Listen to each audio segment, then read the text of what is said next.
வணக்கம் நண்பர்களே. நிறைய பேர் சொல்கிறாங்க, நாங்களும் காய் தான் சார் சாப்பிட்றோம், எங்களுக்கெலாம் வெயிட்லாம் குறைய மாட்டேங்குது, என்ன ப்ராப்ளம், ஏன் எங்களுக்கெலாம் காய் சாப்பிட்டா வெயிட் குறையல, சுகர் கண்ட்ரோல் வருதுன்னா இது ரெண்டு விதமாக காய் சமைக்கப்பட்டிருக்குது. இது நான் சொல்லக்கூடிய சாத்விக் மெத்தடில் சமைக்கப்பட்டிருக்குது. இது சொல்லப்படக்கூடிய ராஜச முறையில் அல்லது தாமச முறையில் சமைக்கப்பட்டிருக்குது. இது ரெண்டுத்துக்கும் என்ன மெத்தடுன்னு சொல்கிறேன். இந்த காய்கறி எப்படி சமைக்கிறோன்னா, 1/2 கிலோ காய்க்கு 150 ml 100 ml தண்ணி போட்டு 20 நிமிஷம் சிம்மில் தட்டு மூடி வேக வச்சு இறக்கும் பொழுது, சிம்லேருந்து ஆஃப் பண்ணும் பொழுது தேவையான உப்பு, மஞ்சத்தூள், சீரகத்தூள், பெருங்காயத்தூள், இந்த தக்காளி, தேங்காய், திருகின தேங்காய் அதெல்லாம் போட்டு செய்யக்கூடிய காய். இந்த காயை நான் கொட்டுறேன், எப்படி இருக்குன்னு பாருங்கள். தட்டில் பாருங்கள், எண்ணெய் எதுவுமே இருக்காது, தெரியுதுங்களா? எதுவுமே எண்ணெய் இல்லை, காயிலையும் எதுவும் இருக்காது. இது ஒரு காலிஃப்ளவரு ராஜச முறையில் செய்யப்பட்டது. ஸ்பூனில் எண்ணெய் படிவத்தை நீங்கள் பார்க்கலாம்.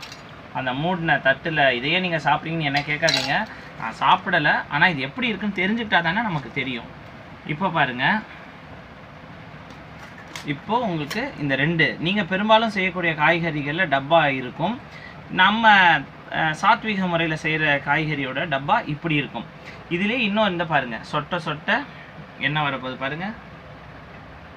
இது நீங்கள் எக்காரணத்துக்கு ஒன்றும் சொன்னீங்கனாலும் இது ஏற்றுக்க முடியாது. நான் டேஸ்ட்டுக்கு சமைச்சேன், என்றைக்கோ ஒரு நாள் சாப்பிட்றேன், குழந்தைங்க அப்படி தான் சாப்பிட்றாங்க, கெட்டு போகக்கூடாதுன்னு நான் செஞ்சேன், நீங்கள் எப்படி சொன்னாலுமே இதை ஏற்றுக்க முடியாது.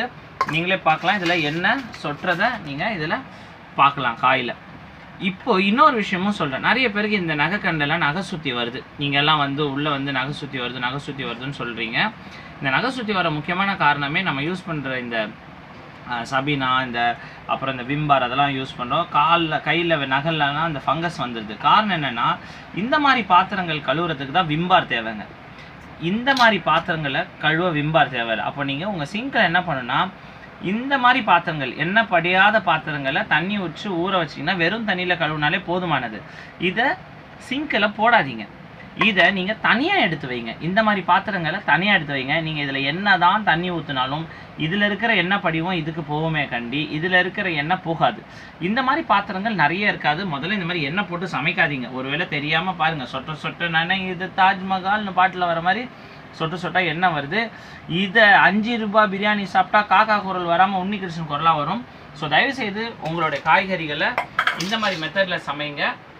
இது சாத்விக மெத்தட். நீங்கள் இதில் காய்கறியே பார்க்கலாம், அமைதியாக சாந்தமாக இருக்கும். இது ஆரவாரமாக ஆங்கிரியாக இருக்கும். இதை சாப்பிட்டீங்கன்னா அன்பு வரும், இதை சாப்பிட்டீங்கன்னா உங்களுக்கு கோபம் தான் வரும். கோபம் வந்தால் உங்களை எல்லோரும் விட்டு பிரிஞ்சு போவாங்க. அன்பு செலுத்துனீங்கன்னா நம்ம இறக்கும் பொழுது இந்த ஊரே அழும். ஒருத்தர் நீ மன்னவனா சின்னவனா என்று சொல்லிவிடும் உன் பிறப்பு, நீ நல்லவனா கெட்டவனா என்று சொல்லிவிடும் உன் இறப்பு. உன் இறப்பு நல்லவனாக இருக்க வேண்டுமா கெட்டவனாக இருக்க வேண்டும் என்றால் உன் உணவு தீர்மானிக்கும். மற்றும் ஒரு முக்கிய பதிவில் சந்திப்போம். நன்றி, வணக்கம்.